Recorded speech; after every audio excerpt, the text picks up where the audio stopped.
headphones.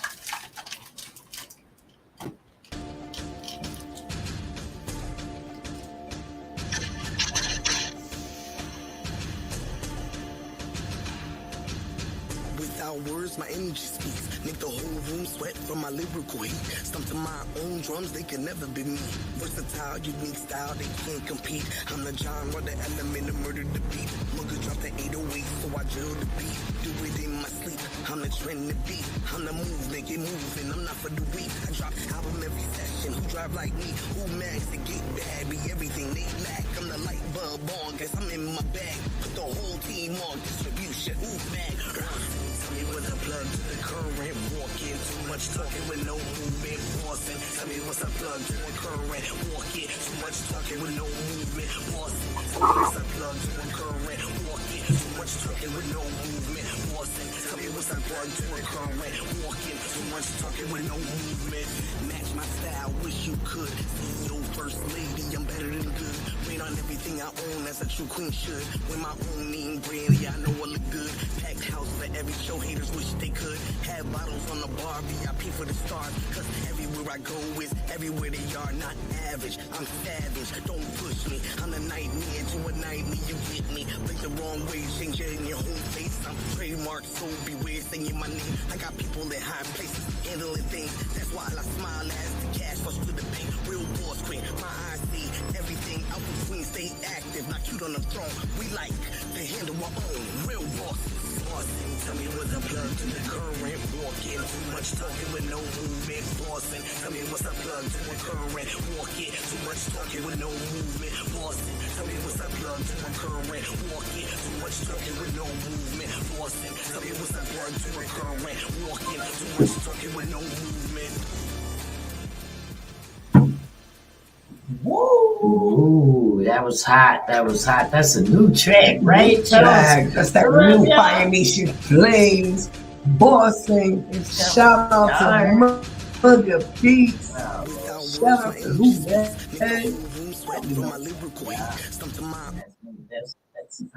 That's hot. That's new shit. It's out. It's hot. Y'all gotta make sure y'all check that shit out. Run that up. It's everywhere. Yes. On platforms everywhere. So make sure y'all go and get that FIRENATION FLAMEZ joint. Boston. Tell them the title. Boom, Boston, baby. Y'all already know what it is. It's your FIRENATION FLAMEZ. I'm super excited about it.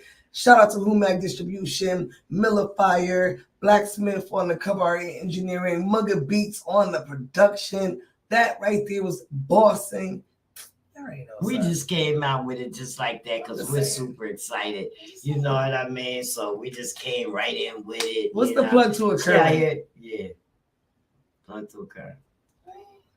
You plug? You But I made it happen. Y'all gotta make it happen.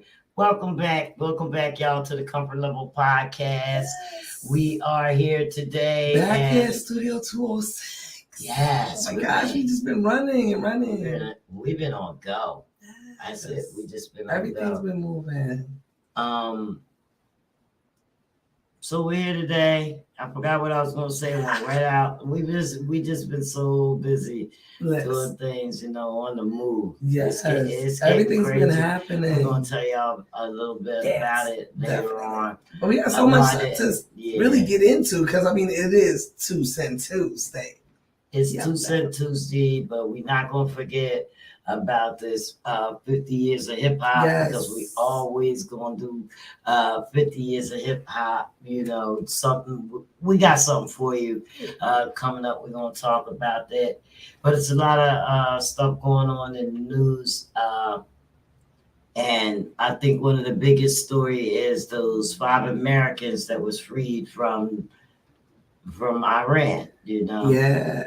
And I think they stopped them off somewhere at Qatar. Before they even flew them back. Yeah, you know what I mean. But these 5 Americans, let's see,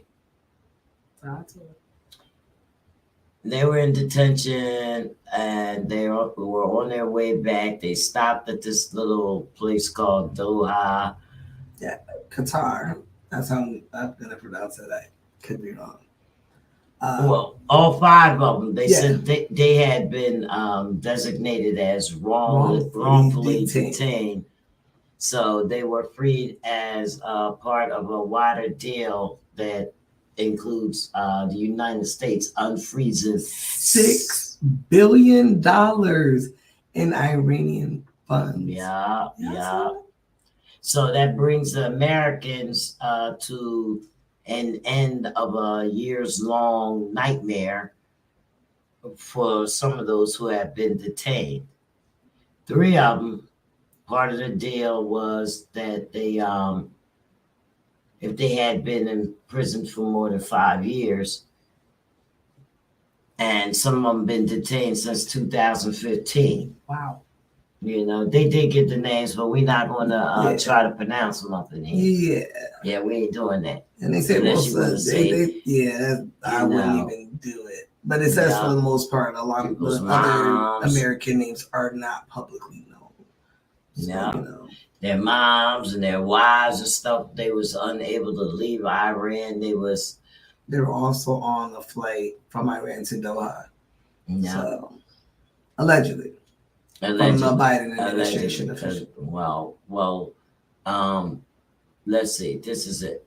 So today, 5 innocent Americans who were in prison in Iran are fully coming home. This is what Biden wrote. So their release represents a significant diplomatic breakthrough after years of complicated indirect negotiations between the U.S. and Iran, who don't have formal diplomatic ties. A senior Biden administration official said the deal has not changed our relationship, with Iran in any way, noting the U.S. will still work to hold Iran accountable, allegedly, in their opinion, for its human rights abuses and to constrain its nuclear program. Right. So, guys, make sure you guys keep tuning in. Like, pay attention to what's going on. They want to control. U.S. still wants to control how there's a lot going on that they're really. I think they really try to hide these type of stories from us by making sure that we're distracted. And if you know what I mean, with this 50 years of hip hop, because they know that's what we like. So the more they give us, the more we're distracted. Yeah. So be mindful what's going on in this world. It's really getting crazy. All right, so this is it. It says, wait a minute, I want to read it down here. I don't want to, oh, now this thing. Can you hear? No. Huh? No. You don't hear nothing? Not us. Mine is fine. I don't know. I gotta fix it. But anyway.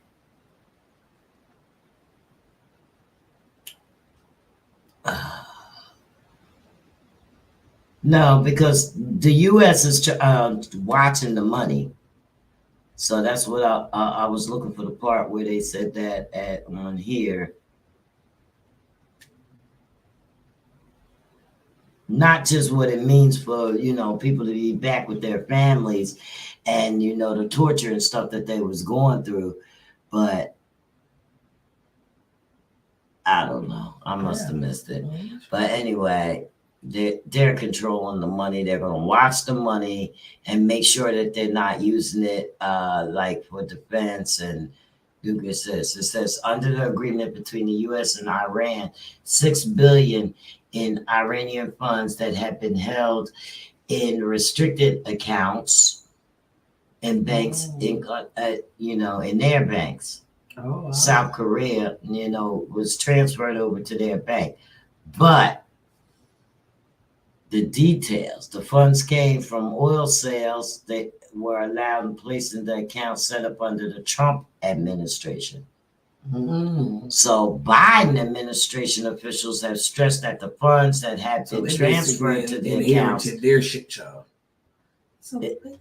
Yeah, they can be used by Iran, but only for humanitarian purposes, and that the transaction will be monitored by the U.S. Treasury Department. That's deep. Yeah, well, so they didn't want to just give them, they said we are implementing the arrangement through establishment of what they are calling humanitarian channel in Qatar, which this is this thing coming, which is designed to protect against money laundering and misuse of the funds. Oh wow. Yeah. Tell you. Yeah. So they got the people back and they still, got eyes on the money. I don't know what. You all right there? It's the cord or something is out. I don't know. Can you hear it now? Can you hear me now? No. Okay. I'm trying to fix the mic. There it is. I couldn't hear nothing. Can you hear it now? A little bit better. A little bit better? There you go. Bring the mic in to you. There What's we up, go. guys? What's up? Couldn't hear it. So, that's what's going on. The people are free. They're going back to with their families, and I think that it's a good thing. I don't know what you guys think about other countries holding our people or any people, capital punishment, captivity, things like that. Like, do you believe in it? I mean, I think there's a lot that they're not telling us on both ends. I'm pretty sure, right? What they're doing is only more than likely a reflection, probably, of some of the things we don't know that's happening in our own grounds. But that's allegedly, in my opinion. So yes, let's get into that next story. Let's get into that. We gotta get into it because I like the distraction part. Ranking the 20 best rappers over 50 years old. And now I wonder who they're gonna say is the 20 best rappers. Okay, so we know a lot about hip hop. She's gonna tell us more. So, according to MC Word Weaver, hip hop is a cultural fueled by youthful energy and revolutionary ideas, but age and experience have a way of adding depth and richness to an artist's expression. The game has changed, and the idea of a rapper rocking the mic into their 50s is no longer an anomaly, but proof of the rap game's evolution and the endurance of legendary pioneers. Okay, before you go on, now there's a lot of rappers that just over the age of 50. Yeah. Some of them even start at they're coming in and they're in their late 30s and 40s. Yeah. When 2 Chainz first came in, everybody was like, "Damn, he old," and stuff like that. Nope, we love you, Chainz, but you know what I mean. But when he came in, that's what I heard some of the people saying and stuff like that. I'd say it's the rules. The rules are changing. Yeah, but at the same time, I think that the pioneers decided we can't just let this happen. Please, y'all. We're not just about to let everybody thinks that they can rap. Yeah, so I think they had a point to prove. I love the Saya right there. Saya. I'm sorry. Yeah, she's definitely. I messed your name up. I will chop your name up. Yeah, I will chop your name. I want no nation issues. Yeah, but I think that our pioneers are tired. They're tired of everyone saying, well, hip hop is dead. Hip hop is not dead. They can't. It's very much alive. So we just, I think they just wanted to remind them. Jay-Z. Yeah, continues to redefine the boundaries of rap longevity with each new verse and business move. Or the legendary Nas, whose immaculate poetic lyricism has only deepened over time. Consider the fiery political rhymes of Chuck D, or the dynamic flows of Busta Rhymes that show no signs of slowing down. In the words, listen, that's right. Busta Rhymes said, "We busting ass." You busting ass. They ain't slowing down. They making sense. Then you got the West Coast, Snoop Dogg and E40. Yes. They stay ever relevant. Yes. Putting on for the city. Endless new drops add to their catalog. Yeah. It's sprawling. Yeah. That's right. And then there's the MCs like Eminem, Black Thought. They always got, their craft of rapping in the forefront of their careers. Absolutely. The icons not only defy the misconceptions about age in hip hop, but they've also laid the groundwork for future generations to follow and to strive to. Yeah. All right. That's So smart. that's right. And I know I'm old. I'm still, hanging in the game there. Even though I don't rap or whatever, but yeah, just call the people seasons. All right. All right. So You want to let's get back to it. From Nas, is Legendary King's Disease 1 to KRS One, Indomitable Hip Hop Spirit, and Black Thought's Timeless Lyricism. Here are the 20 best rappers over 50. Over 50. You young bucks. Coming in at number 20. Snoopy Dogg. Yeah. Wow. Yeah. It makes sense. In 2022, he did Essential Listening. Yes. So, I don't know. Gotta love that.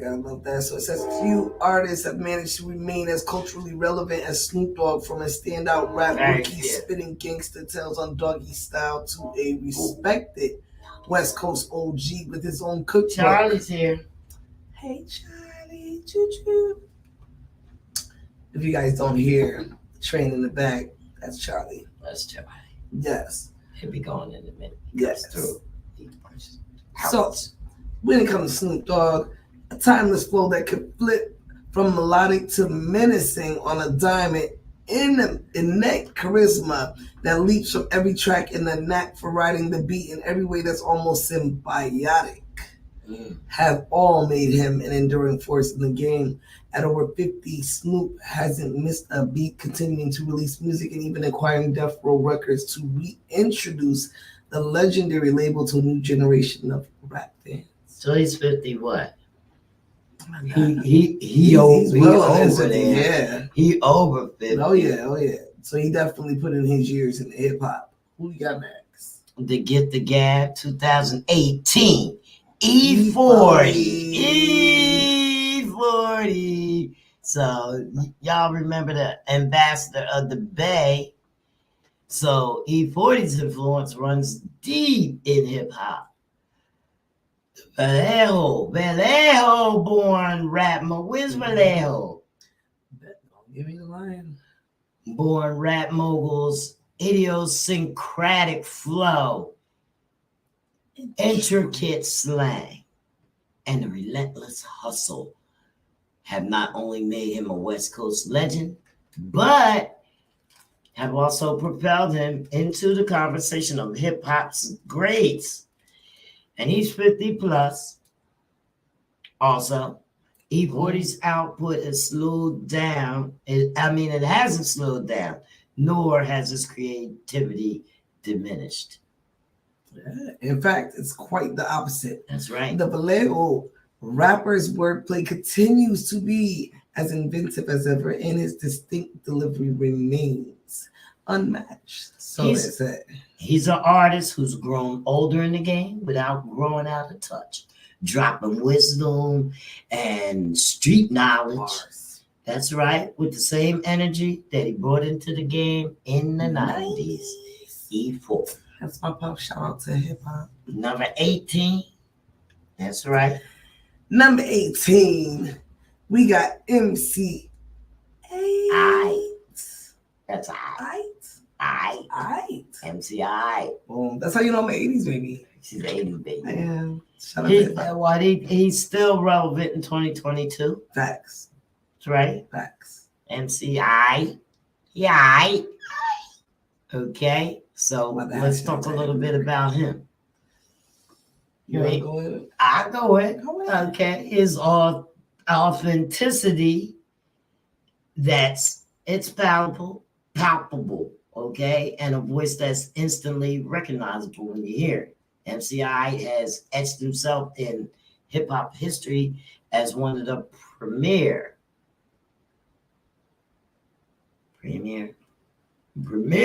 storytellers. That's right, West Coast, and he's known for his chilling tales of Compton street life. That's right, I's hood.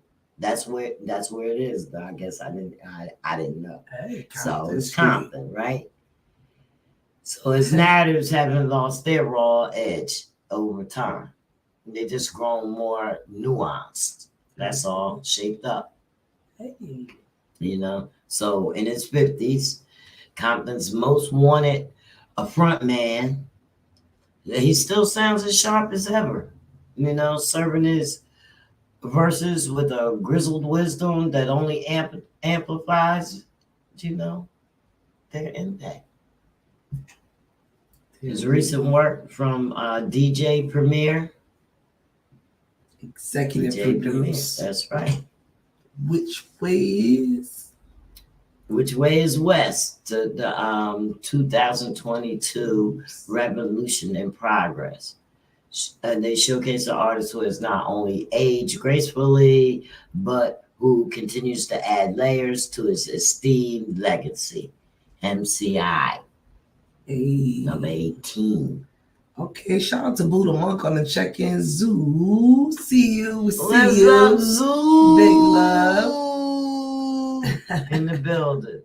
We're going over some of the greatest hip hop legends that are over 50 years old. How do you, boo? We got number 17. We're gonna see if you on this list too. See if you on this list. Raekwon. Oh man, now come on, y'all. Y'all know few MCs personified the art of some cinematic storytelling, quite like Raekwon the Chef. That's what they saying. That's what they saying. Talk to him.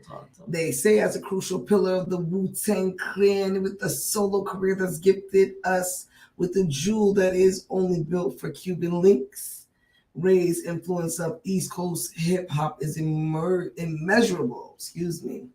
In his later years, the Chef still cooks up verses that marinate in your mind long after the track ends, which is big facts.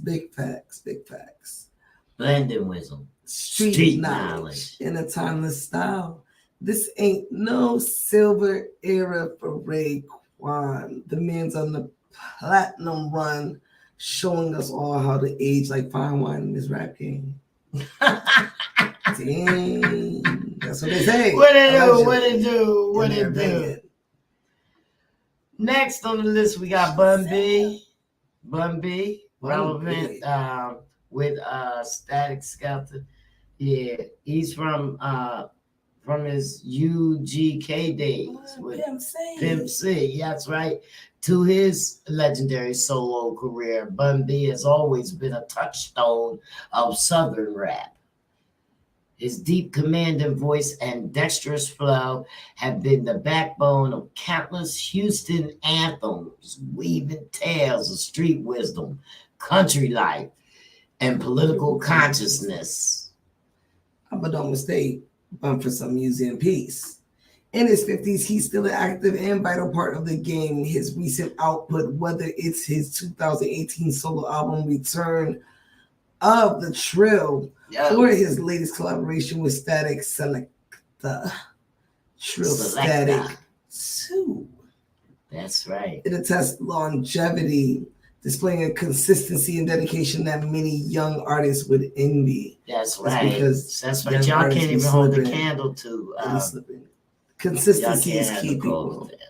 Oh, look who made the list. Number 15. Chuck D. That's right, Chuck D. 2020. What you gonna do when the grid goes down? What you gonna do when the grid goes down?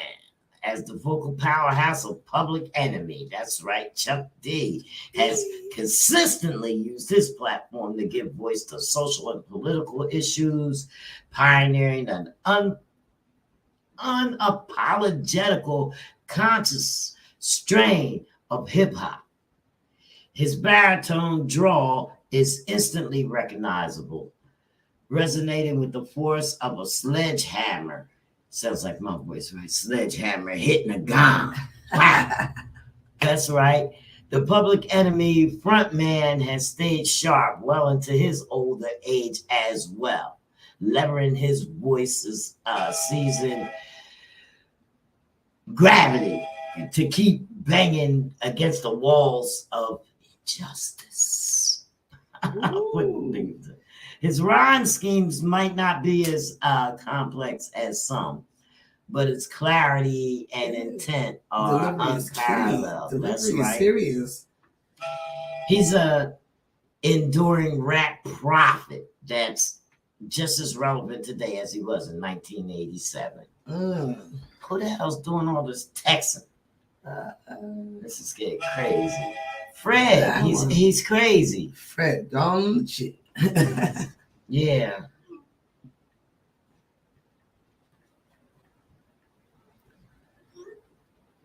All right. He's here. Here where? Where? No, I'm gonna see he's at the door while she tells you about Tech Nine. No, I don't think he's at the door. What do you mean he's here? He's at matter of fact, let's give him a little bit of music. Then we come All right, let's back give him to a little bit of music so that's we what come we gotta right do. back. I got it. That's what we gotta do. We've been busy, Asia. All kinds of stuff. Society, you already know. Always on the move. Salute to everybody who's tuned in. We can give y'all that track. Be right back. We be on the cloud. Tell them go over there. Tell them go over there. Tell them go over there. Keep you in your atmosphere. I know you like how I flow, bustin' like a champ, never moving slow, planning in advance, grind on go, hit it like go, get it hot, go, get it hot, go, get it hot. I know you like the way I flow. I'm a good girl with a bad attitude. Do what I want, lift you up, then shatter you. Feed you a dream, shut it down right in front of you. Look you in the eyes like this punishment is cause of you. No chill, sure, leave no sympathy. Cry me a river, play me a symphony. Crocodile tears get you clapped in a 16. Coming for a real one, nightmare's reality. Hold up. Yup, yes I did it. Took my shit like a thug with a fitted. Hitting the chain gang, hammering the thing. Popping like a rubber batter bands in the bang bang. Flex on the regular, putting them to sleep. Roll, then I go, only here for the beat. Flex on the regular, putting them to sleep. Roll, then I go, only here for the beat. I know you like how I flow, bustin' like a champ, never moving slow, planning in advance, grind on go, hit it like go, get it hot, go, get it hot, go, get it hot. I know you like the way I flow. Tell them go over there. Tell them go over there. Tell them go over there. Keep you in your atmosphere. Tell them go over there. Right there. Tell them go over there. Right there.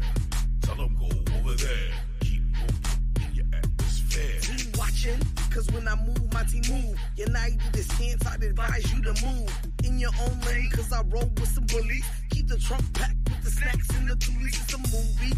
Cause when we walk in, only network for business, cause no new friends. We created the crowd, so we are the trend. There's no need for you to try, cause my whole team winning. Throw the whole keyboard, thug said something. Pull up game sick, one hitter still thumping. Bring our own DJ, the crowd still jumping. Make them get rowdy, cocky, and drink something. Cheek and charms in your lungs, got you Benjamin Button. I said the cheek and chong in your lungs, got you Benjamin Button. Now say something. I know you like how I flow, bustin' like a champ, never moving slow, planning in advance, grind on go, hit it like go, get it hot, go, get it hot, go. Tell them go over there. Tell them go over there. Right there. Tell them go over there. Keep you in your atmosphere. I know you like.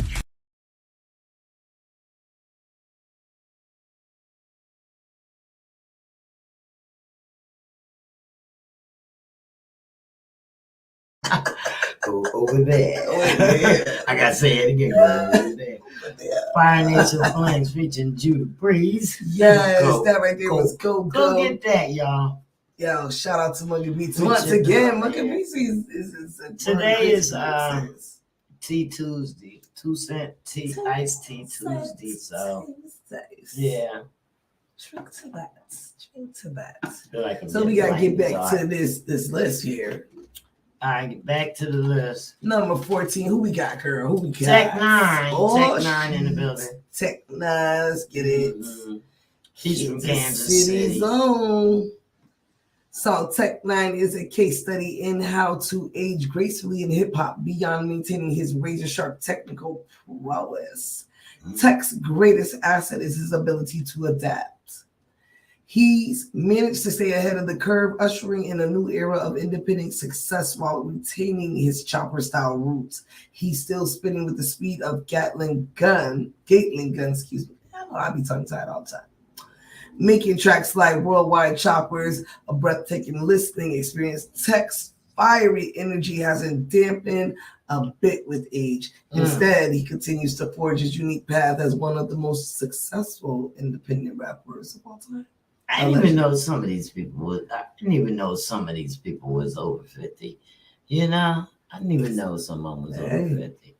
They got Scarface coming in number 13. Deeply rooted. Oh my God.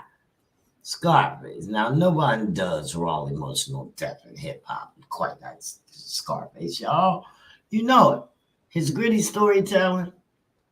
He got heavy introspection and social commentary also shaping his Southern rap and beyond. So, you know, Scarface face paints hauntingly realistic pictures of life. He's from Houston, the Houston's underbelly, you know. He illustrates every corner of the human condition with an uncompromising realism. Age has only added layers to his narrative and prowess. Just added to him. You know, his lines, they're seasoned with his life lessons that hit us hard, you know, if not harder. Right. So Scarface hasn't dropped an album for close to a decade. But that's how you know, that makes you a legend. You know? He's remained in the spotlight thanks to outstanding features for rappers like Freddie Gibbs, E40, Slim Thug. He's still right there. Absolutely. You know? Oh, let's go. This one's for you. Here she go again. We got Inspector Deck, number 12. Y'all already know. Still relevant. Still very, very, very, very relevant. One of the Wu-Tang Clan's many swords. I don't know. I just keep getting lucky. You know what I mean? Shout out to the Wu. You know what I mean? Buddha Monk, you already know. See, it's because Buddha's on the live. It just came over here. But he is one of Wu-Tang Clan's many swords. He has always been a lyricist. His pen game has given us some of the most iconic verses in hip-hop history, from his scene-setting opener on Triumph to his introspective verse on Cream. Now at 53, the Rebel INS still holds court with his intricate lyricism and superb delivery, proving that rap skills only get better with age. Deck's work as a part of Scarface since 2013 is the ultimate proof that he still got plenty of fire left. Click, boom. Slicing through gritty boom bap production with a finesse that young MCs would die for. Shout out to that. Cash rules everything around me. And for those that don't know, because I love to give a fun fact. This is a fun fact I got to know personally, and I got to hear it personally from Buddha Monk. Shout out to Buddha Monk, Wu-Tang Clan. If you listen to Cream and you really listen to it, that sound, that's beautiful little singing voice in the background, that is Buddha Monk, y'all. Just so if you didn't know, shout out to hip hop, because a lot of people did not know the original vocals of that. Definitely, that's Buddha Monk. That is Buddha Monk. I have heard him sing it personally, so I just want to give Buddha Monk his hip hop flowers, no matter what this list says. Buddha Monk, You are a god of gods. I appreciate you. That's Shout out to you for hip hop, yo. Fun fact for hip hop right there. That's that That's part. a fun fact. You heard it right there. Oh, Boom. my God. So when y'all hear Cream now, y'all understand why when I hear this, it hits different. Because now you know It's that's gonna hit Buddha Monk, different. y'all. It's gonna hit different now when you That hear part. that. Y'all go run that back right Go now. run that back. I Yeah, bet you go gonna run go that play back. that song. Like, damn, that really is. You know, we played it on the way out so that we can, you know. Yeah. I want you to marinate on that. So I can marinate. I've been saying it. Hip-hop. Oh my God. Cool G Rap, son of G Rap. Let's go, son of G Rap. Let's go. Long hair. That's the progenitor of Mafioso rap. Oh, that's right. He's an uncut gem, the golden age of hip hop crown.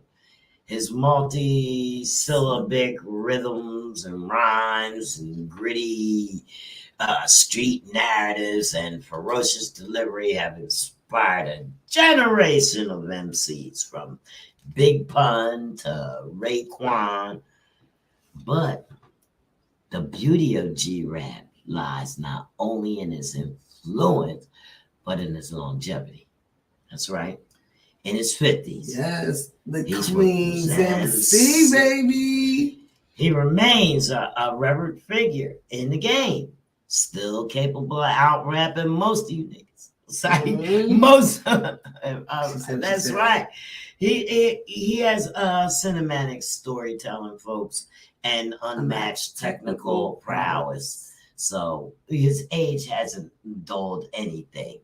You know, it hasn't dulled Sound like G-Rap's making people's sword. bars. I can't wait to go to wait. It hasn't dulled the sword. It hasn't. It only sharpened it. Y'all better be careful. If I'm nice like this now, That's right. wait till I turn 50. I'm about to pressure. Mm. Got a lot of Coming in lot of number time. 10. We got a lot. Oh shit. I'm sorry. Yeah, we got a lot of time. We got 10. We got this. We're coming in number 10. We got 10 more for you. You guys want to hear this. Y'all want to know. I need to know. If you don't know, look, it keeps rolling up. If you don't know, you need to know because you're not paying attention to what's going on. You can't stay in your backyard forever. We're going to discuss that in a few.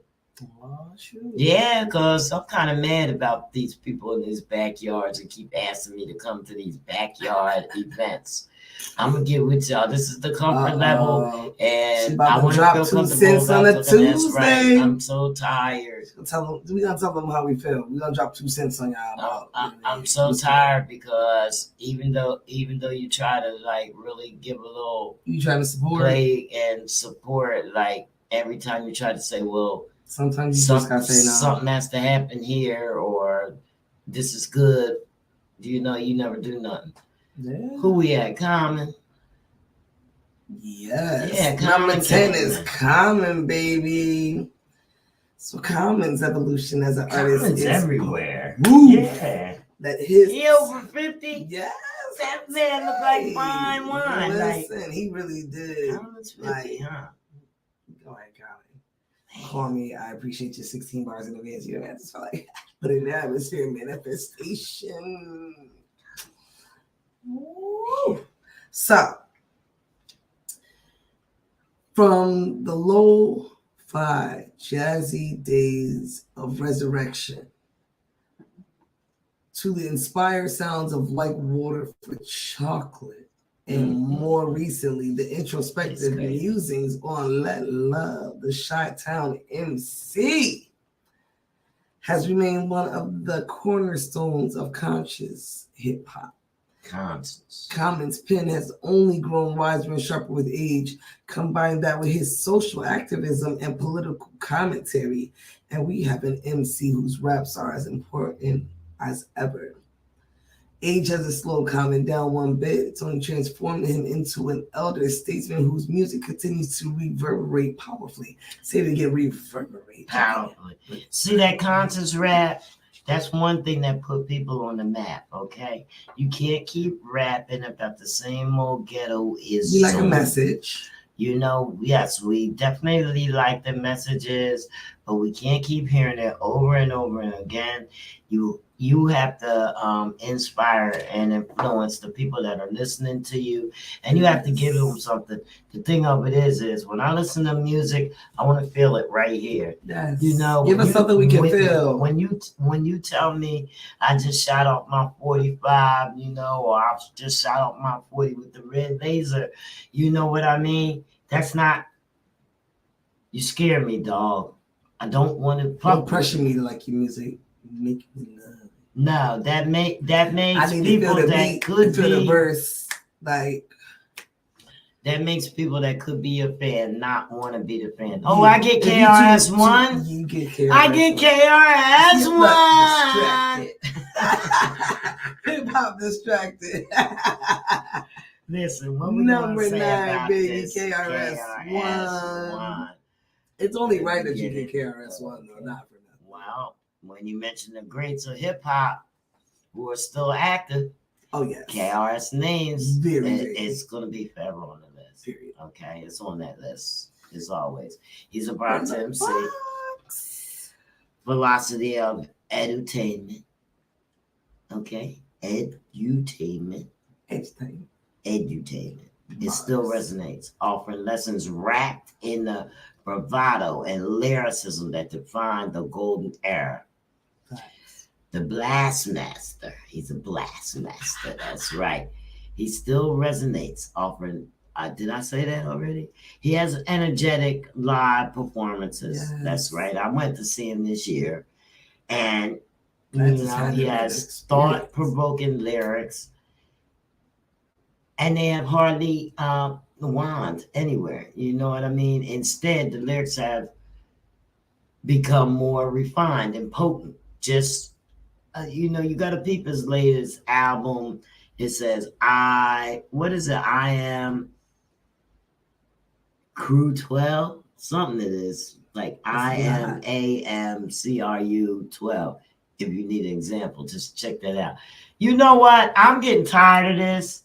I'm really getting tired of this, okay? So you're going to do two. Like you're going to do 2 straight. You're going to do 2 straight. You're going to do 2 straight. We're going to switch this game right on up. Number 8. Shout out to number 8, Method Man. METHOD, man. Oh, my God. Yes. Because, like, that's right there is manifestation. Expect that. I'm happy. I'm gonna just thank y'all in advance for y'all 16 too. Like it's coming. Y'all see that? The world is saying on fire. I'm telling you. So Method Man is like a 90s high octane sports car that's been impeccably maintained. That's a good one. Whoa! He hasn't lost a step. As the most iconic member of Wu-Tang Clan, that might possibly be debatable. I don't want no smoke that's in it. Meth's raspy and charismatic flow has remained consistently excellent. Just listen to the way he rhymes on Conway the Machine's Lemon. And you'll hear a 52-year-old MC. He did not have 52. Shout out to Method Man on being 52. Yes. While his solo career didn't quite achieve the heights that Takal promised, Method Man's work with the Wu and his endless amount of guest verses has cemented him as one of the greatest rappers of all time. Well, that's all right. I mean, he's got weed. He got work. He's consistent. He's one of the greatest rappers of all time. See, look, you can't even get mad. Look. Don't nobody. Oh, okay. Don't nobody know. That's right. I got Master Ace, number 7, baby. Master Ace. Ooh. That's right. That's that Brooklyn story. All right, let's see. What's up with Master Ace? Okay, he's aged gracefully in the game. All right, he has a career spanning over 3 decades, starting with the 1990s. Take a look around. That's right. So he's a Brooklyn rapper. His lyricism and storytelling is proudly remains one of hip hop's treasures. Yes. Ace's skill of putting together beautifully crafted conceptual albums, whether it's on A Long Hot Summer or N.A. Doom. Y'all remember those? Son of Yvonne. It has assured that his name remains solidified as one of the stronger elder statements of the statesmen of the rap game. Master A. Salute. It is. That's it right. Is. What? Who we got? Yeah. See, saying. I told you to do. Oh, I'm done. I told you to do 2 at a time. I just feel like it's I a told thing, you know. I told They know you the to vibes. do 2 They at know a the time. vibes. I feel like, you know, I feel like the universe is spying on me a little bit. You can Again. do all the rest of them. I'm done. She can just do all the rest of them. I'm done. In my defense. Number 6. Number 6. Shout out to Ghostface Killer. Shout out to him. We It's the Woo, baby. They taking over on this list right here.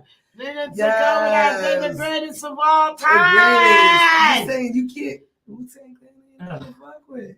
Wu-Tang Clan's Ghostface Killer isn't just standing the test of time. He's acing it. His distinct storytelling and vibrant lyricism are as sharp as ever. Ghost's ability to keep his raw and gritty street narratives compelling even in his 50s is nothing short of marvel. His later works, such as 12 Reasons to Die, 36 Seasons, and Scissorface meets Ghostface, are rich with the same lyrical imagery and intricate narratives that marked his classic Supreme Clientele. Ghostface Killer is living proof.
And just like that, we're back. Boom.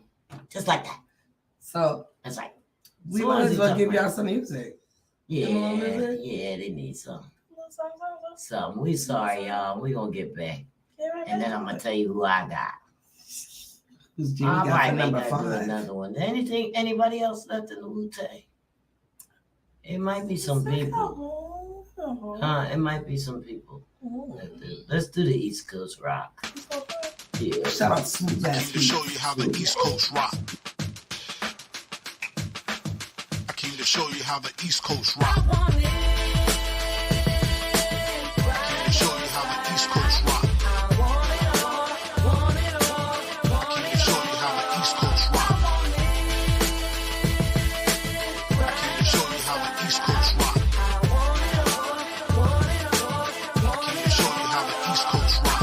Mind a little different, passionate, consistent. Fire nation flames the name. Don't you forget it, overlooked and underheard. Yeah, they slept on me, but Smooth dropped the beat and said that it's the year of the queen. Hungry and humble, grind so I don't stumble. Opportunity knocked out triple and damn double. Knocking shoes off of feet, I guess my name is trouble. Reppin' the 413, yeah, I'm made uniquely. They hate what they can't duplicate, cause there's only one me. So is you mad or not, cause my light bulb's on. And even though you wanna hate, you gotta blast this song. Which says I stayed at the bottom, but I've been up all along. So sit back, relax, and enjoy the boom, cause this is only the start of what I'm born to do. See, many were called, and like I said, I was chosen. You say what you want, but it won't stop the queen from growing. Bar. To show you how the East Coast rock. To show you how the East Coast rock. To show you how the East Coast rock. To show you how the East Coast rock. Musical giant, true iconic fire lord. Feel the swift breeze from the swing of an iron sword. Following the lion's roar, shine galore as the science pours. Shed light, keep it bright is what I am for. Just an example how I handle my rhythms. A mental precision from the words in the mic collision that burns stinging like bees in a swarm. With this critical lyrical storm, leave your mental deformed. When it harm your physical form, peel the flesh, see the mechanical arm. Pen gain firearm, ring a fire alarm. Will console paint a picture musically, leak the scripture brutally. Usually with fluency, express skills abusively. Learning from those who influence me truthfully. Just a euphony, stripping clowns to nudity. You will see who we be, SMUVE. To show you how the East Coast rock. To show you how the East Coast rock. To show you how the East Coast rock. To show you how the East Coast rock. Give me the trophy for MVP. Shout out to everybody that doubted me. See, it took some time and now they bound to see that I was always there. All they had to do was see me. Sunstand Squad is my lifestyle. Wake up every day knowing my son and my mama proud. Never said that I was perfect, but damn, fire's worth it. Diamond in the rough, through the flames I have surfaced. Put my hands together, thank the higher power. Could've fell hard, but my trials in power. Just a little bit of grind, another day of time. Never giving up, so I'm utilizing my time. Long as I have a breath, gonna take a step. Cause the spotlight's on and I want it all. Long as I have breath, I'ma take a step. Cause the spotlight is on and I want it all. To show you how the East Coast rock. To show you how the East Coast rock. To show you how the East Coast rock. To show you how the East Coast rock.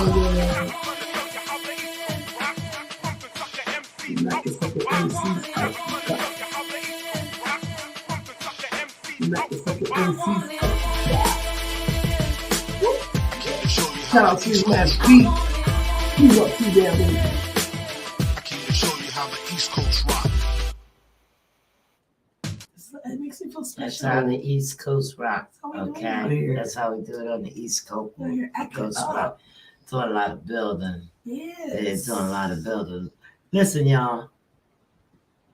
Number 5. In the next coming weeks, Fire Nation Flames is about to put on a one woman show right here in the studio. Oh, Guys, we about to so do it. y'all gonna participate in this. We're gonna get it together. We're gonna start putting artists on so they can perform like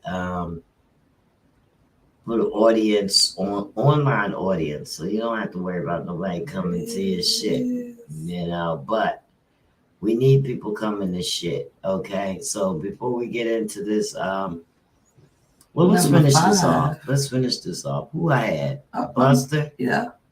Okay, so I got Busta Rhymes. Y'all know Busta Rhymes is Busta. 50 plus. Okay, that's Bustin' right. ass. But he still packs that punch, right? Yes, bustin' ass. He got to flow like a hurricane. Busta Yes. do. It's forceful, it's frantic, and it's unrelenting. His latest album, Extinction Level Event 2, Yes. The Rap of God. Buster, he proves he still got it. That's right. He laid down the tracks that hit it's like a battering ram. Yeah, Buster's like Straight down a Long Island. He scared the shit out you. That's the thing. But yeah, He's the sweetest. His style remains distinct and his delivery is dynamic. His energy is unmatched. And as he weaves his intricate narratives and he waxes, lyrical about different world's ills, and Buster, he shows that he's not just surviving in the rap game, that he's thriving. Buster Rhymes. I don't know too many people who can still spit that rap, and he spits that shit effortlessly. And he's fast as shit. Yeah, like he's unmatched. I seen him. He was at the Roots picnic this year, and Buster. That shit that you hear, that shit is not put together by the damn engineer. Okay? Yeah, that's all him. He's really on the mic. Now this cat right here, I'm getting hot. Y'all, I'm getting hot. I gotta take this off. This cat right here, number 4. I can sit here and listen to him rap. I can sit here and listen to rap all day. Ooh, the fact that Eminem's over 50, that's that mind. He's over 50. Yeah, Eminem is in his 50s, a whole different type of beast. Damn. Okay, he's done away with the shock factor of his early Slim Shady persona, now focusing on proving he's the rap game's most technical MC. Slim Shady. His recent albums filled with dizzying rhyme schemes and staggering wordplay, a testament to his lyrical prowess and intricate storytelling. His flow has morphed into something fast, furious, and unparalleled. And while he's received some flack for his never newer style, there's no denying that M's lyrical acrobatics and sheer rapping skill remain in the league of their own. Shout out to Eminem. Now, why is it that everybody they mostly ragged on Eminem? You know, I know he came up Slim Shady or whatever, but they actually didn't want to really let him in the game. How can they not let him? I mean, they tried it, but then look at 8 now. That's what I'm talking 8 about. was like, you can't beat. When they tell you no, you got to make your own yes, and I think that's something that Eminem has done very well. You know, he's made. I mean, everybody's human. I wouldn't even question a man like that though. But they did. I mean, you got to think about it. Honestly, my thoughts honestly are white. Because he's white. No, it's just the game. It's just how it is. You know, they had to see, like, is this just for show? How long you got these bars? How crazy is this dude? He's still here? That boy got more bars than y'all will ever have, okay? I don't care what you say. I don't care what you say. He can be... Line him up. Y'all can just line him up. Oh, number 3. 444. 444. Okay, I got 444. Oh. Jay-Z. Oh, that's right. So what we can say about that hasn't been said already. I mean, shit, his kids is already. His legacy is one of the greatest MCs of all time. Cemented, okay? Yeah. But it's his work post 50 that really showcases his lyrical depth and maturity. Okay? 444. Let's make Copa. Let's make Copa, guys, and a reflection on legacy and Black excellence. It's a masterclass in introspective lyricism. Ho's wisdom and depth, and the depth way that he handles mature themes that sets him apart. In his 50s, Jay-Z isn't just a rapper, he's a sage, he's a mogul, a symbol of evolution and longevity in hip-hop. Shout out to Jay-Z. Jay-Z is just Y'all see his rising. daughter. Y'all see Blue rising, Ivy. I'm just saying. rising. Y'all see Blue Ivy continuing Okay. the legacy, right? Smart. It's rising. Smart. Black Whoa. Thought gets one. That's Black right. Thought number 2. Gotta give it to Black Thought. Let's go, Black Thought. Yes. So ain't no doubt about it. Black Thought is a master at work with the mic in his hand. He's like a swordsman from an old kung fu flick.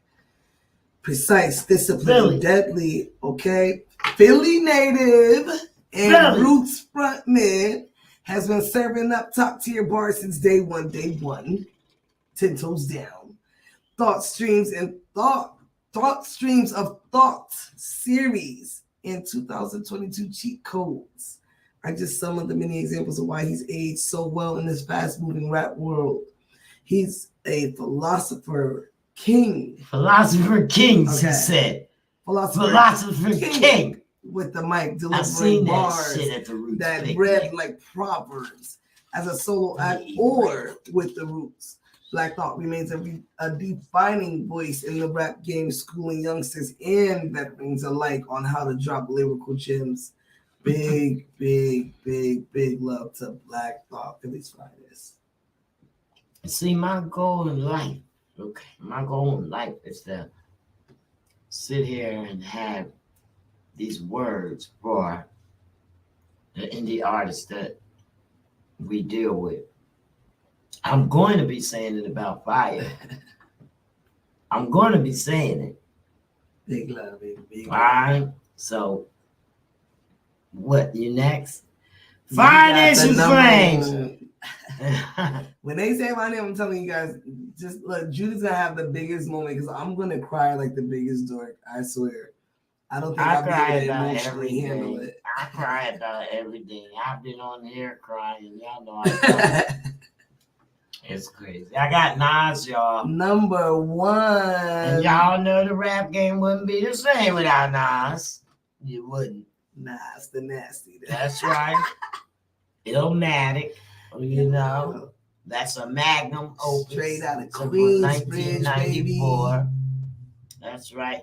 He's solidified his status as a true poet of the streets, a master wordsmith whose poignant storytelling has captured the realities of inner city life, just like a few others.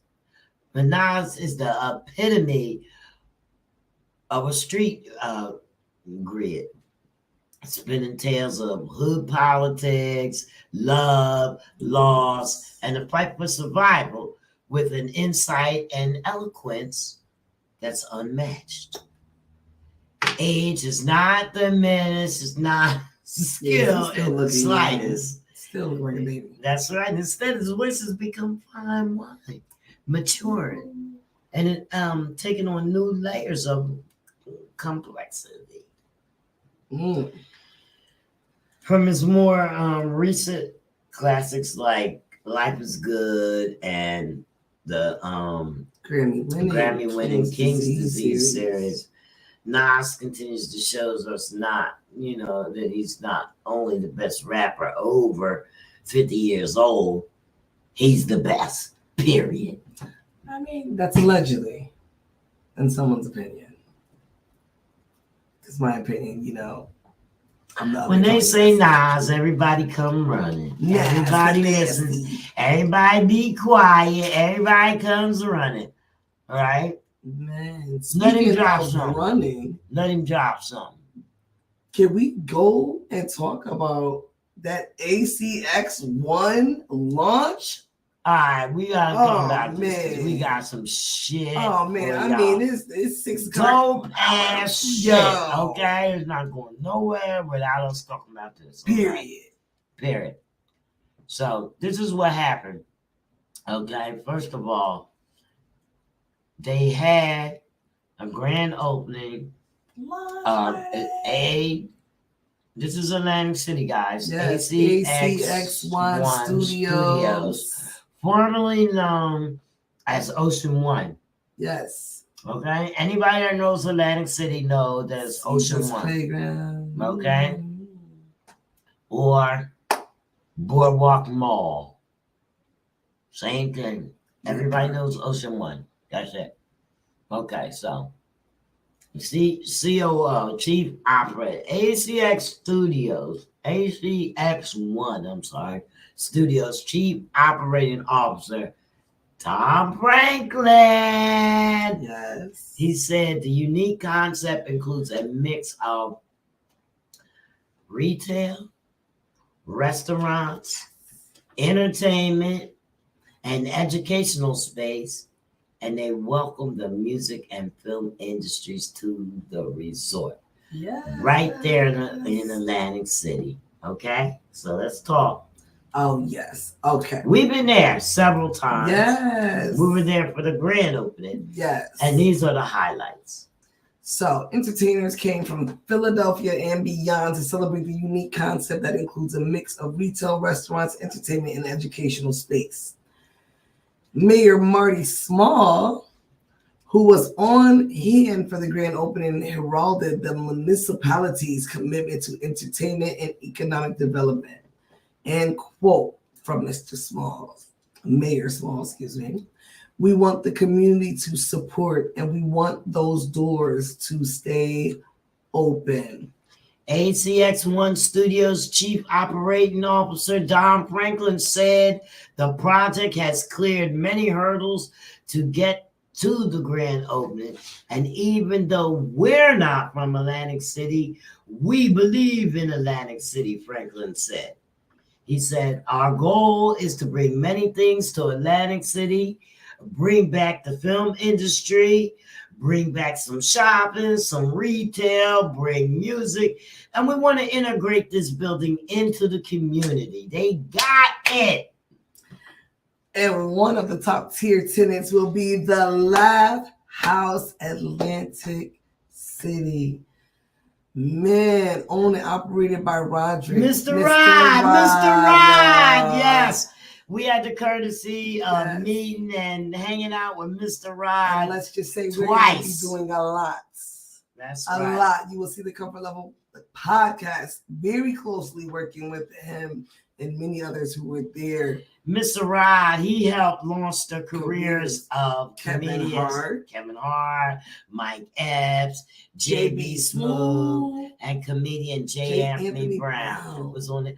I thought that was Mike Epps. Wasn't that Mike Epps? Hey. No, we ended up, we had J. Anthony was there. No, Mike Epps on the boardwalk. When we was on the boardwalk when they was doing the ribbon cutting. That might happen. It was, but listen. I don't want to say nothing though, but listen, I was scared. I was scared because I didn't want to be a lookalike. We know a few people were there in the building. He was taking pictures outside on the boardwalk with Rob. He was like one of the first. Yeah. And it was like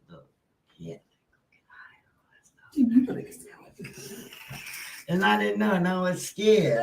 I was scared, but that was Mike Epps, yeah, or possibly. Possibly. But anyway, you're right there. Governor Phil Murphy and the New Jersey Motion Picture and the Television Commission announced in January that spending on in-state filmmaking exceeded $650 million in 2022. This beat the $500 million record set in 2021, in large part due to New Jersey Film and Digital Music Tax Credit Program reestablished in 2018 and expanded in 2021. But this is the reason why we're telling you this is because of the revenue and what it's going to bring for the city. So I'm going to go through it real fast. Roy Kororkian, the Executive Vice President of the Film Production for ACX1 Studios, said he expects Atlantic City to become a major player in the industry. That's right, and we know that film that they're going to bring film there. You know, they know that Atlantic City is going to become the next Hollywood. All right, so he says we're just going to change the game here. They're not just going to think that Atlantic City is a gambling spot anymore. You won't think about it as we make films, we make TV. Tell them. Franklin Schwartz Karakian Franklin, Swartz, Korakian, Christopher Aponte, Kofi Bannerman, and their partners. They had that ribbon cutting ceremony at 3 o'clock last week. And then we had the building, tours of the building. They had the special musical performances. So amazing. And we was there all night. Okay, So we was there. It lasted well into the night. Yes. So, yes. So the property has a storied history in Atlantic City, and it's now called ACX1 Studios. That's right. For decades, it was known as the $1 million, but it fell to fire in 1981. 2 years later, the property was developed into the shops on Ocean One. And most locals, they called it the Ocean One Mall. And throughout the 1980s and the 1990s, the teens and the tourists, they frequent the mall daily for everything from shopping to stress release, in the arcade. And also provided a place for residents to get their first taste of retail working experience. A lot of the residents from Atlantic City worked there. So, and then in 2003, it's a 900-foot pier with stunning ocean views. It was transferred into the pier at Caesars. So most people know it. Some people know it like that. And then it had the high-end shops. And then in 2015, it became the Playground Pier. Playground. That's right. So the sign's still up there. Still, I think it says the Playground Pier right now. Okay. But it had a lot of tenants when it was Ocean One. Yeah. So when they started the building, he said he contacted the owners or whatever. And, everybody's glad to see this come back alive. Absolutely. Let me tell you this. Musician Angela Burton and Passion. And she's Angela Burton and the group Passion. That lady I introduced you to, you took a picture with. Yes. I love Angela. She said that she is very excited to know that will be other places for them to perform. Angela does a lot in the city, at the casinos, the beaches, everywhere. So, and then we have Kelvin Johnson. He's a resort native who is a podcaster. He's the founder of LoveCoachAtlanta.com. And he said he could see all the possibilities. He was impressed. He said, I walk those boardwalks going to school. It's great to see a lot of progress happening. It's good for the city. That's absolutely right. So, it's going to be great. So awesome. The Atlantic City there were a lot of artists there. It was really, really cool to be a part of it and, just to be able to, be there and be a witness of everything. Camille K performed, a lot of, a couple of the Humag artists were definitely in the building. Shout out to Rob Swartz, who is the music director of everything. It's really, really cool to see what's going on. Distro Fest is in the making. And, I'm really excited because we got to stay, like she said, we stayed after everything happened, and it was really cool because I gotta give a big shout, and I have to say it. This is the reason why we stayed. We stayed because Rob Swartz made us VIPs. That's why. He did. Rob Swartz made us VIPs for his network. And everything that Rob Swartz had, we're invited to, and Rob treats us like gold. Bottom line, ain't gonna tell a lie. All right, say it. I'm straight out. That part. We had a good time. He didn't want us to leave. We had a good time.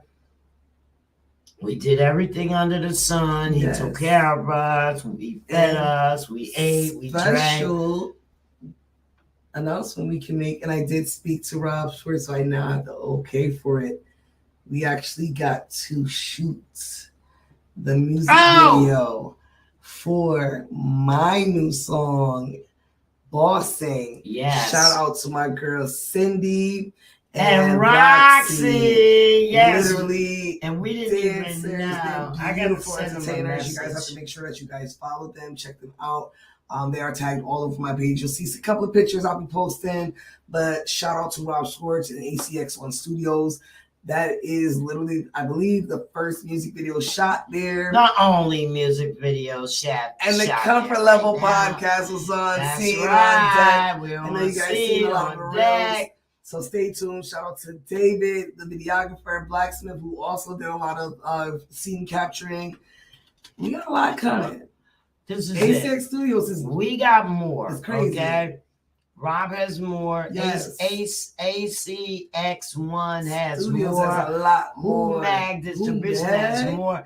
The Distro Fest 2 2 is coming October up. 21st and 22nd. 2 days. It has to be 2 days Yes. because there's over 50 artists I mean, performing. you know, it's a Over mega 50. affair. So what do you want to do? You could bring a tent.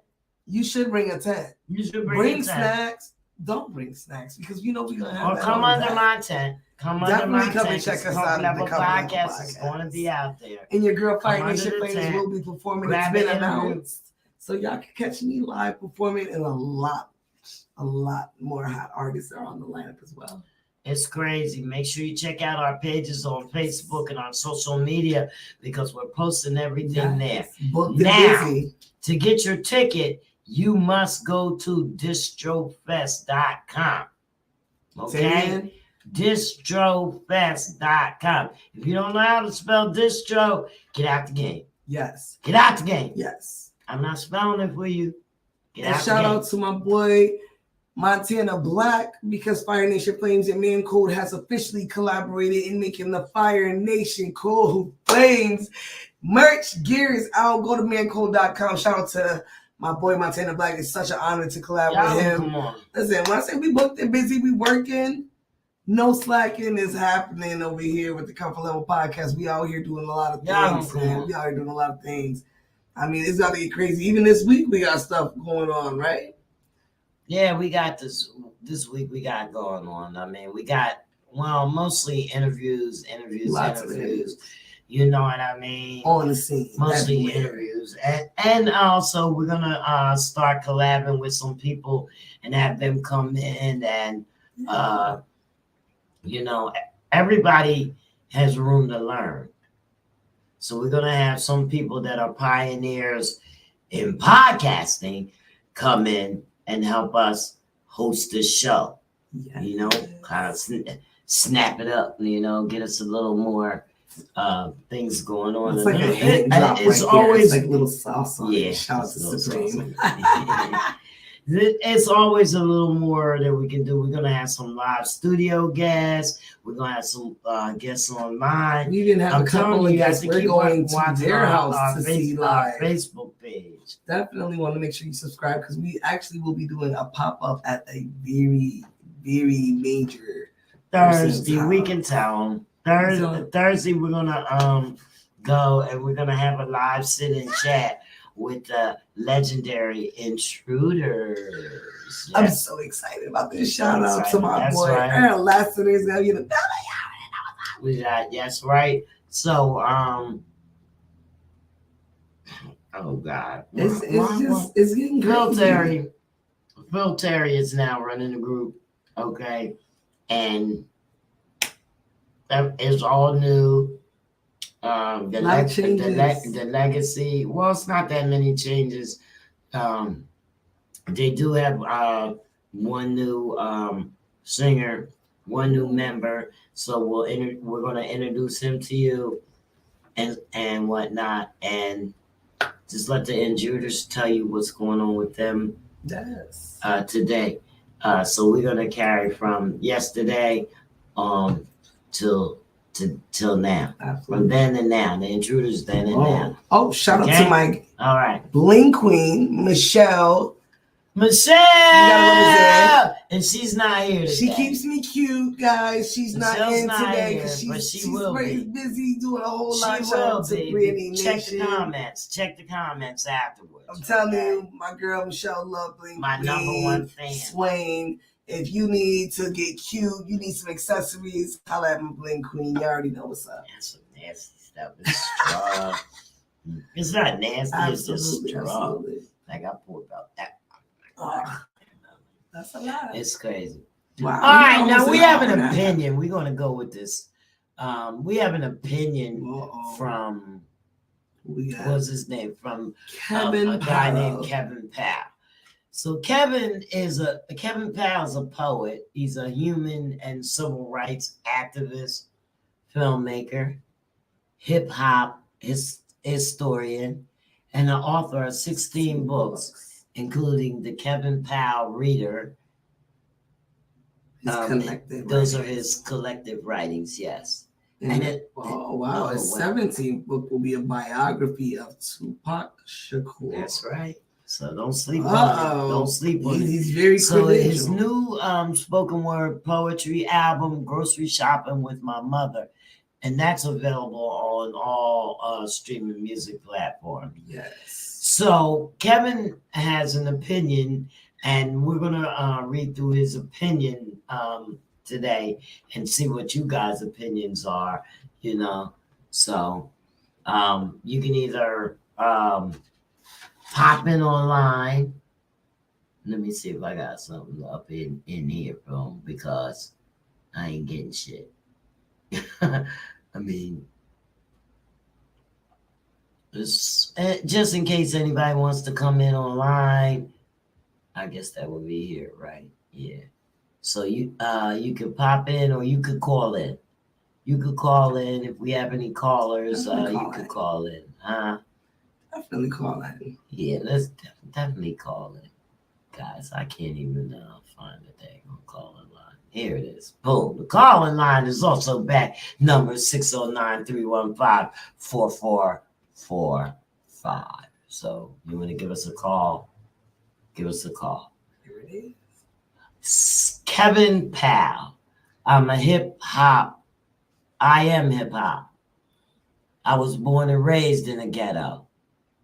And now 50-something, a black man from one of America's many inner cities weighed down by racism, poverty, violence, neglect, dreams deferred, desperate survival tactics, ugly police community dynamics, and on constant repeat, hopelessness. This is why so many black males across the generations utter these words to anyone who will listen. Hip hop saved my life. So it says here, because quite literally, at least for me it did, there would be no 16 books, no endless speech invites, no journalism career, no sojourn as a poet, and no traveling America and parts of the world if it weren't not for hip hop.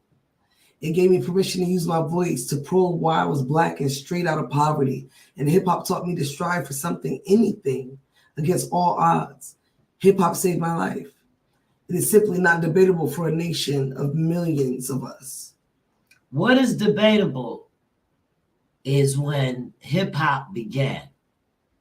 Yes, hip hop can mark August 11th, 1973, 50 years ago this summer, as the day it all jumped off when West Indian immigrants Cindy Campbell and our brother Clive Campbell, aka DJ Kool Herc, threw a back to school party in the community room of their 1520 Sedgwood Avenue building in South Bronx, New York City.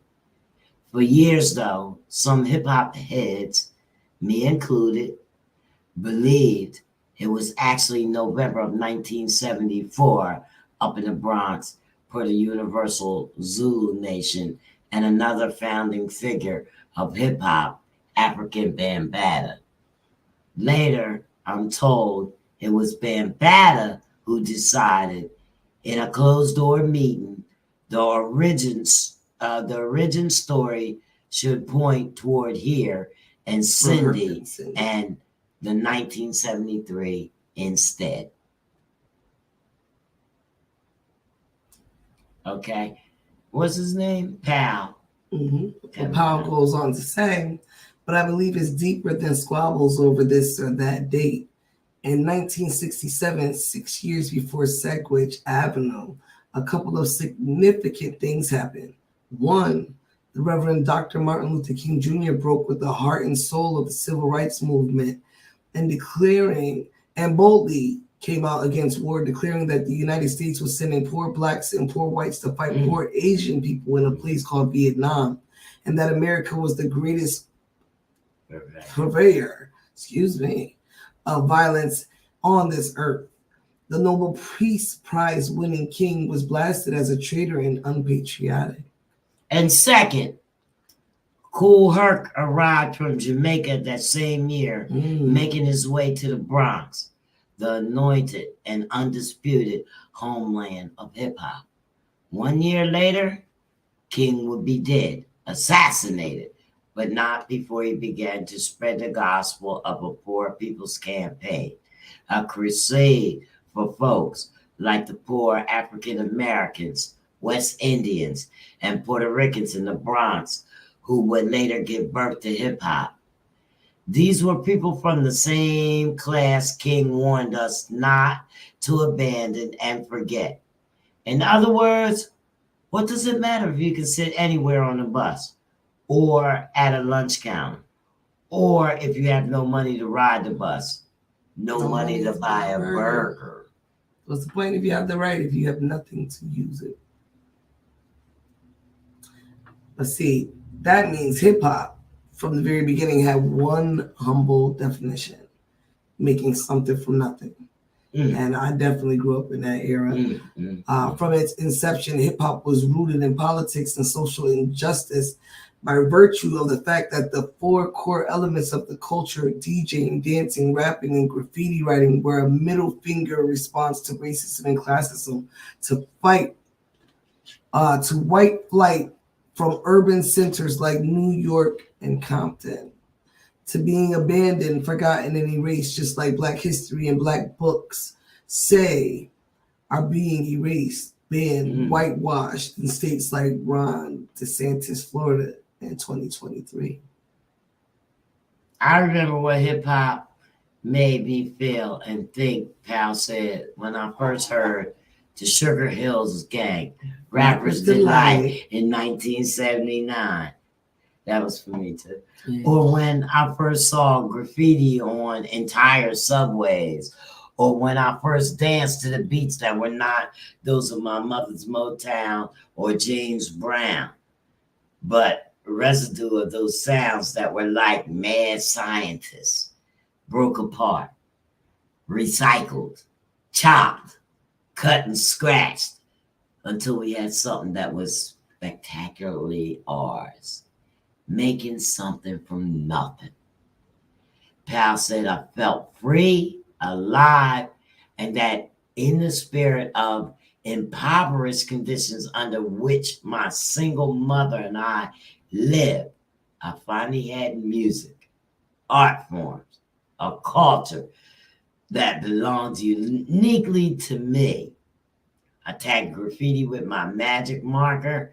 I learned how to pop and lock and break dance and unfold cardboard boxes on unkind concrete. I memorized early rappers' rhymes, although I never had the audacity to spit them aloud except when no one was looking. This is so good. Okay.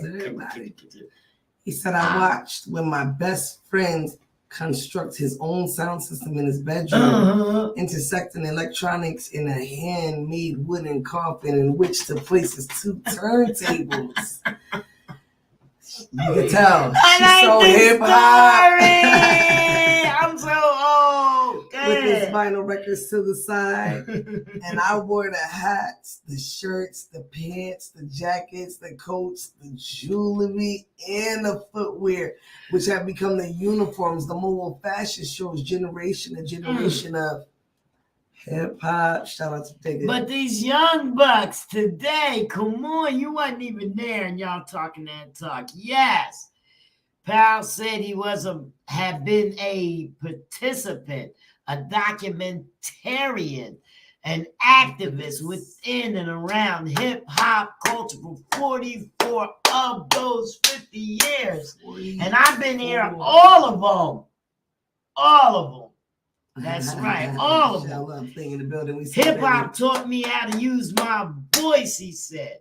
Public enemies. Fight the power. Fight the power. Trust me, listen. Next time you come in here, you want to see my hit sheet from Public Enemy, okay? My hit sheet from Flavor Flav. I'm not playing. And hip hop taught us about Black political and cultural rebels like John Coltrane, Assata Shakur, Nina Simone, Malcolm X. Hip hop taught me to question police brutality. NWAs. Fuck the police. That's right. And hip hop gave us delectable snippets of Black history absent from our formal education. Hip hop instructed us to study jazz, practically anything, A Tribe Called Quest, right? A hip hop gave us our first and only full-time. Well, this is what Powell said. It gave him his first and only full-time job as a writer at Quincy Jones's Five magazine. Hip hop is given so many words and phrases with which to guide his life to this day. But as we know, Michelle's culture, here. Hey, there goes my queen. What's up, baby? Blinging it. That's right. Powell goes on to say, but as we know, culture is similar to politics. Yeah, hip hop taught her how to do the fight. Yeah. That's right. Pop locking and all that stuff. It says there was also a movement of it in your face, Afrocentric and Black radical chic hip hop. We get from the late 1980s to the 1990s. That's right here. That's right. Yes. Largely a response to the Reagan Revolution and its awful trickle-down effects on the people of color that included Public Enemy, X-Clan, KRS-One, Boogie Down Productions. But when Dr. Dre's landmark album, The Chronic, appeared all over MTV in the 1993 and sold about 6 million units, it was not just the end of the Black Power era in hip-hop, but also the beginning of a Hollywood-like reproduction of the same movie over and over. So today, in 2023, 3 decades since the Chronic, we've gone from fighting the power to recreating and mass-producing the worst aspects of the hugely successful record, endless use of the N-word for Black people, endless use of the B word for women, a seemingly endless hatred for queer and transgender people, an intense obsession with guns, with violence in all forms, with drug selling and drug taking, with money and material things, and anti-anything that even remotely questions the images and words we put forth. He goes on to say, scan closely the Billboard pop and hip-hop charts from early 1993 forward, and with a few exceptions, it is the same formula for hip-hop success across U.S. presidents and technology innovations and generations of us, from Rodney King to George Floyd, from Death Row Records to Tekashi 6ix9ine, from Tupac and Biggie to podcasts and the murder of Pop Smoke, Black self-hatred, hatred of women, destroyed and self-destruct, kill or be killed, anything for $1, even if it leads to real-life drama or murder. Gone for the most part is the agitating for political change, the diversity of voices. Instead, rap's activist roots have been completely eclipsed by its lowest common denominator, nihilism and greed. Meanwhile, few rappers that do get political are frolicking with far-right Republicans like it's no big deal. We see Ice Cube driving former Fox News Channel anchor Tuckerman Carlson, who has spread racism, conspiracy theories, and stroked white fear around the hood with no care about the optics of the act. The same Ice Cube who wrote NWA's Fuck the Police and became a megastar as one of those early 1990 rappers. Speaking out against injustice. He's always speaking out against injustice. And we also see Kanye West, known as Ye. He's wearing Make America Great Again. He's wearing the cap. And he's declaring his love for Donald Trump. And we see Kanye running for president and espousing despicable anti-Semitism among many other, choices. You know what? He could have all, it's too much. Misadventures. Yeah. He says over the years, hip hop has spawned a generation of rap influenced politicians and activists from Newark, New Jersey, Mayor Wes Baraka to House Democratic leader Hakeem Jeffries, DNY, to Rep. Maxwell Frost, to Republican, yeah. Democrat, New York to Republican, Cory Bush, Democrat, Missouri. And I myself even ran for Congress in Brooklyn, New York, unsuccessfully in 2008 and 2010. Wow. And it pains pal that you don't see that same fight to power spirit reflected in today's music. It would be a lie to say that hip hop has not always been a party music, a music supremely popular with young people of every generation since the 1970s. And it's become just that.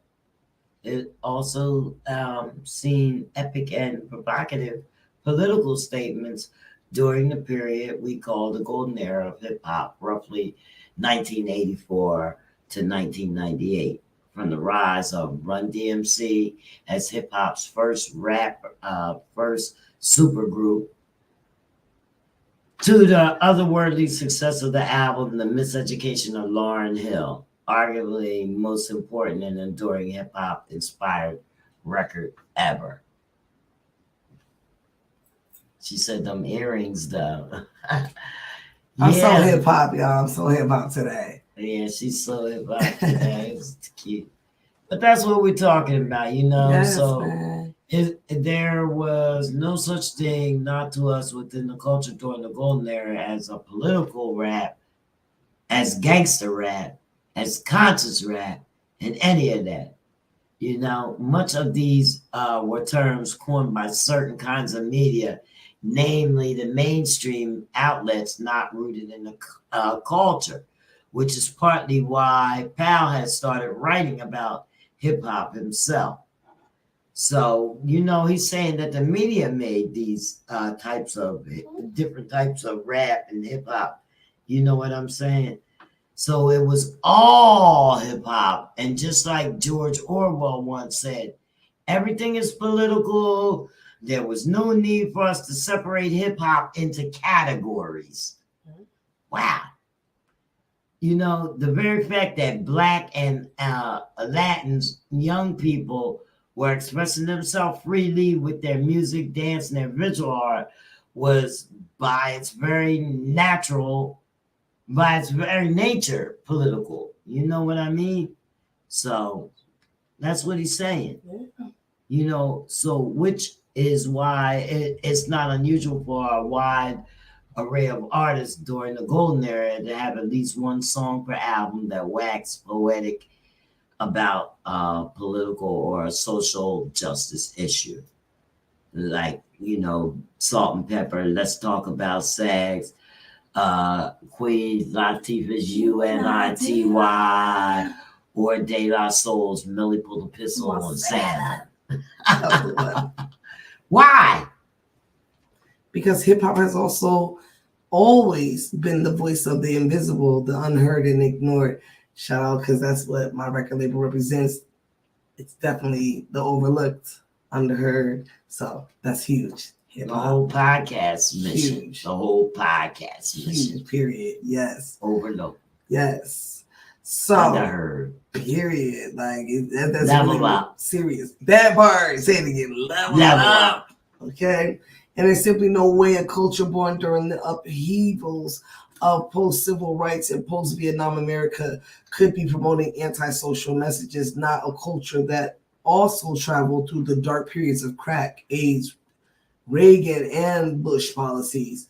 Remarkably easy access to guns in our hoods, the bloody eruption of gang warfare in the prison industrial complex.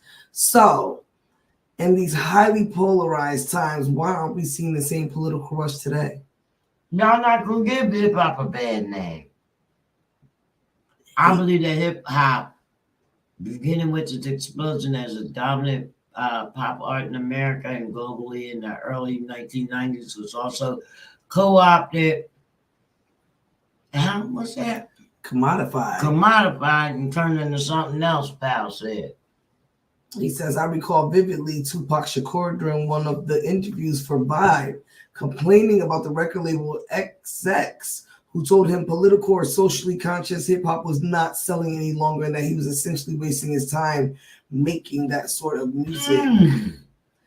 Actually, that sort of music sold quite well. And as mere months before Dr. Dre's The Chronic dropped the politically minded Arrested Development album, 3 years, 5 months, and 2 days in the life of, was released, selling 4 million units. So, who decided that socially conscious rap didn't sell? And why would someone say to Tupac Shakur, the son of former Black Panther Party member Afeni Shakur, who named her son after Tupac Amaru, the legendary South American revolutionary? I remember thinking it was, well, odd that roughly at the beginning of Bill and Hillary Clinton years in the White House, suddenly the politics and social justice messages from the music were gone mysteriously. Gone. Did rappers, including Tupac, methodically become mostly or completely apolitical? That shit is definitely political.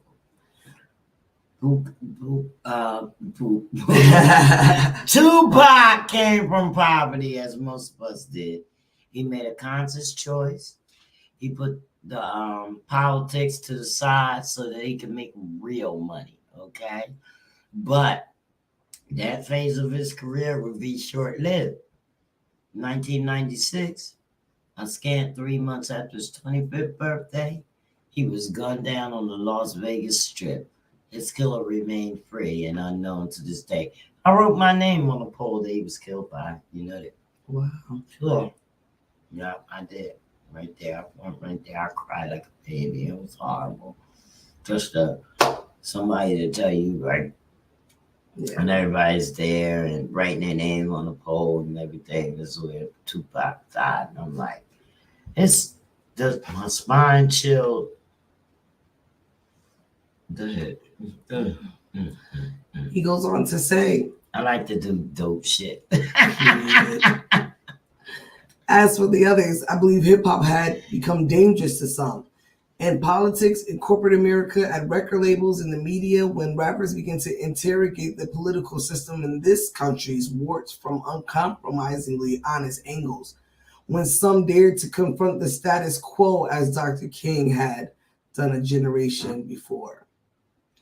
And not only was that opposition reaching and educated the Black and Latino young people who founded hip hop in the first place, but also white young people, Asian young people, indigenous young people, all young people who otherwise were not and still are not learning much of anything about Black and Latino folks in their homes and their communities and their schools and their news media. Or put another way, the erasing of politics from mainstream hip hop is not all that different from someone deciding that certain kinds of books and certain kinds of history lessons have to be banned, removed from schools state by state because of what young people might start to think and feel and challenge and also do.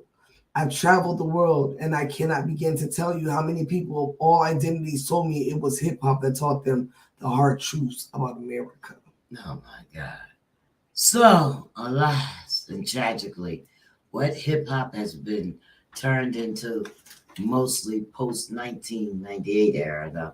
Lauryn Hill has been a modern day version of America's long love affair with the minstrel show, the diabolical and inhumane and extremely profitable brand of entertainment that said black folks were ugly, dumb, lazy, useless, violent, dangerous, overly sexualized, prone to be perpetual children, and totally lacking in any morals whatsoever.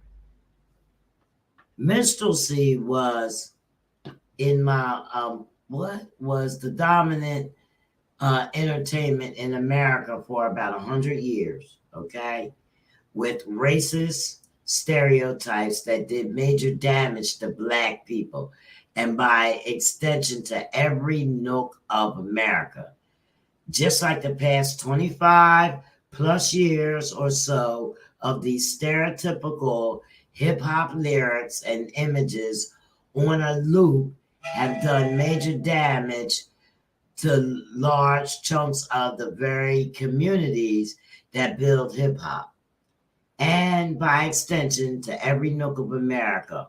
Ultimately, racism hurts all of us.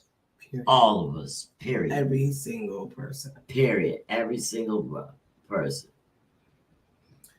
He says, if you grew up poor and deprived as I did, self-hating and self-defeating as I was, there were no balanced images of you in your education, or as Lauryn Hill declared, your miseducation. No seeing yourself as a whole human being in history, math, science, literature, nowhere at all.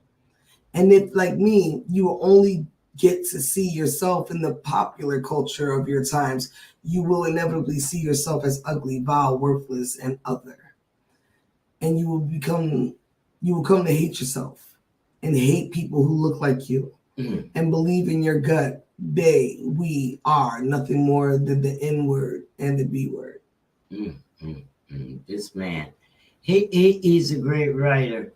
Val says poor people do not want to be poor, and that definitely includes the poor people who created hip hop. But as the lucky few, JC, 50 Cent, Ye, Lil Wayne, Drake, they all transcended and become global pop and cultural ambassadors. We have to ask at what cost to them, to Black America, and to Black people worldwide. They already have used the N word as if it is a first name, middle name, and a last name. They already thrust themselves headfirst into some of the most vile and sexist lyrical content imaginable. They already have rapped about violence in some form, occasionally tossing around toxic manhood stereotypes as they were their birthright, as if it was their birthright. And they already showed off their money, their material assets, even while the majority of the communities, which many of them continue to struggle financially, just like blacks in the 1973. And they already duck and dodge any political or social justice messages in their music, with the exception of a very different Kanye in the 2000s. Okay.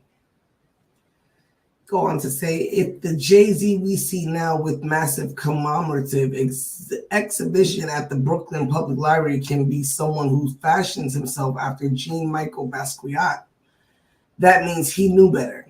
If 50 Cent can become a multimedia mogul, that means he knew better. If Kanye West can have a college professor mother, that means he knew better. If Lil Wayne could be a high school honor student as he was, that means he knew better. And if Drake could be a preppy child actor born and bred in Canada with a Black American musician father and a Jewish Canadian schoolteacher mother, that means he knew better. But each of these men, I believe, fell into the line with what was selling records, as Tupac was told, and wound up becoming the leaders of the pack. Just like women rappers such as Nicki Minaj and Cardi B and Ice Spice feel they have to literally strip down to be what America and the world says Black and Latino women are, sex objects. The modern day Venus Hottentot forever on display in order to have careers, to have anything really, making something out of nothing, even if that something means selling our souls and our bodies to make $1 out of 15 cents. You will not catch fire. None of that. That part. That's a public service announcement real quick. I know. Kendrick Lamar's different. The way says John Lennon of the Beatles became different because he began to realize that while hip hop, yes, brought him great fame and fortune, he still felt a responsibility to the people in the tradition of Bob Marley and Fela Kuti and Woody Guthrie, that the point of hip hop was not just to become another capitalist, this time in rap blackface, but actually to push back against the capitalism that has decimated communities like in Southern California across generations. And as Lauryn Hill determined, she wanted to be who she was on her terms. Kendrick Lamar, who became the first rap artist to win a Pulitzer Prize in 2018, came to the very same conclusion. But just because Kendrick sold records and won that prize, that don't mean overall his political voice is the norm in hip hop. If anything, that award highlights the fact that there's a vast void between him and the most other rappers. A terrible scenario for the music, for the culture, says Pal. And just to reiterate, the opinions of others does not necessarily depict the opinions of the Comfort Level Podcast. That's like 17 years. Well, that's why. What 17 years? What? Yeah, like 17 years of pages. You're gonna do a lot of reading. Well, no, we're not we're not reading no more. But this is just let you Just guys know what the pioneers are thinking. Yeah, like this guy, Mr. Pal, he's into, I forgot his first name. He's into hip hop, and he's a writer, he's an author, he writes books, he studies this stuff. So he's seeing things that you guys and us as indie artists and stuff like that, and artists coming up are not seeing. That's why I wanted to bring this story in here. You know what I mean? So, well, the thing of it is the narrative has changed so much. On the other hand, you got millions of artists over here that are, if I want to put it this, and for a lack of other terms, not giving a fuck, okay, about the culture, okay? That's how it is. Right. And then you got the artists over here that are fighting for it, that they can't pick up the pen without dropping some knowledge on you and trying to make the world better Truth and trying to, bringing the truth. You know what I mean? We can't keep hearing your street woes, okay? I can't do it. I'm kind of done. Listen, put the substance back in the music. And I think that's why the pioneers are really going in now. I think they want to keep making sure that it is a constant reminder. It is. It's lines in there. We see what you're doing, and we want you guys to do better. And that's why, as an artist, you need to make sure that you are conscious of what you're putting out there, because our younger generations are watching. So yeah, I get it. Some people, you got to take a moment. Sometimes you got to get a little bit of that shit. I get it. Okay, cool. But please, at some point, make sure that you're not just falling into lines of, social media wants and what, the distractions they want you to become. You don't have to be a statistic. You can be yourself, and you can shine equally, if not better. I would rather you rap about something that you have an expertise in other than walking up and down the street with your booty out. With your booty out, with your gun out. There's so much more to music. It's Give so us something much we more. can feel, man. Right. Give us something we can feel. You want to talk Even about R&B something. isn't the same anymore. So, Talk about something. Let's talk about something. You don't always gotta be like a conscious rapper. Let's make that clear. You know, you don't have to be conscious as a rapper, you know, to give a message. You can be very entertaining. You can be a lot of fun. You do not have to cuss. You don't have to say drop every N bomb, every B bomb. You do not have to do that for your music to get heard and for your music to be appreciated. And that's You don't come to have me to as tell an artist. nobody how poor you are. Just do what You you don't. do. Be you. You've done it. You can't do it in every record. That's what I'm saying. You've done it. You told everybody you came up from the bottom, and So now what's here? when you say those words that you came up from the bottom, that Show me the come up. that starts the Don't stay at the movie. bottom. No, that starts the movie in my mind. I know what the bottom is.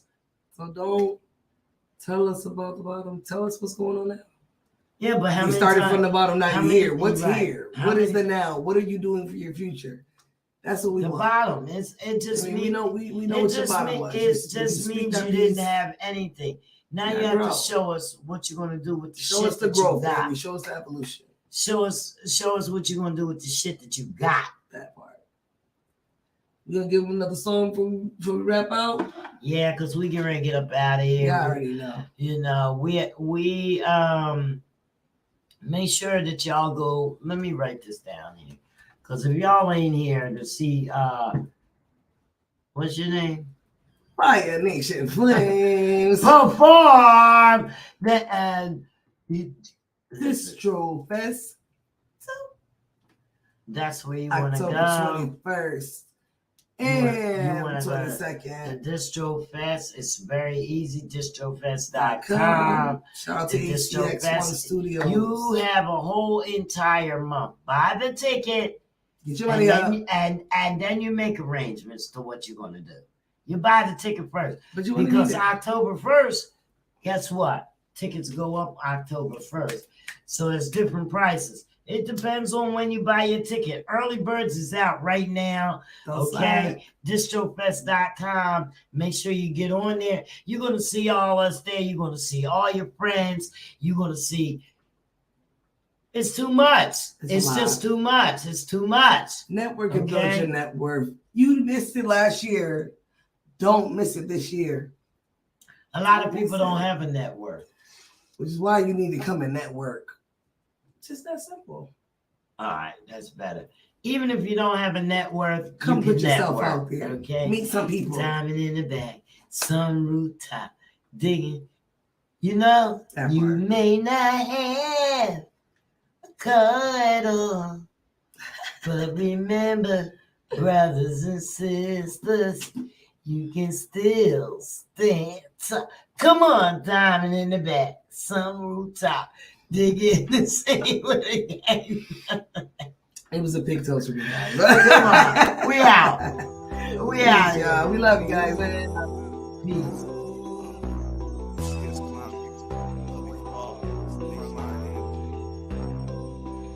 Ooh, ain't nothing changed but my level. I've been fucking up the game on a regular.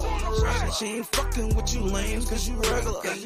Ain't nothing gonna change but my level. Ooh, ain't nothing changed but my level. I've been fucking up the game on a regular. She ain't fucking with you lames cause you regular. I've been fucking up the game on a regular. Ooh, yeah, I've been posting.